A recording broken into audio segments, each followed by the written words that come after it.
আসসালামু আলাইকুম। আজ বন্যার পরিস্থিতি, পানি একটু কমে গেছে। আমি আছি বর্তমানে কাঠারবিল বাজারের পাশেই। দেওয়ানগঞ্জ থেকে যে মেন রাস্তা টারাটিয়া, কাঠারবিল হয়ে টারাটিয়া গেছে, এই রাস্তায় যে দেখতে পাচ্ছেন এখানে নতুন একটা ব্রিজ হইতেছে। তো ব্রিজের পাশে একটা রাস্তা ছিল, সাময়িকের জন্য এই রাস্তায় যে ভেঙে গেছে। পানির স্রোত এখনো খুব কঠোর।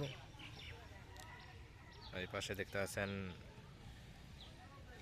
এগুলো দেওয়ানগঞ্জ যাওয়ার জন্য গাড়ি, অটো গাড়িগুলা দাঁড়িয়ে আছে। এই পাশে টারাটিয়া কাঠারবিলের গাড়ি, নৌকা দিয়ে এই পাশে যাত্রীগুলা এই পাশে যাইতেছে যাদের প্রয়োজন। পানি কমে গেছে।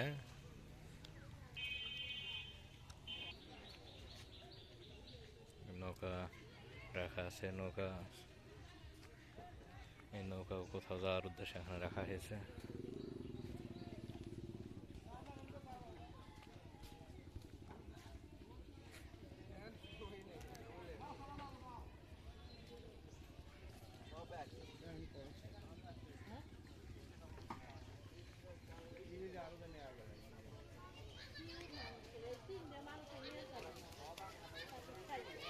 হারিয়ে দিছে তো, আগে চাইলে তো নিত।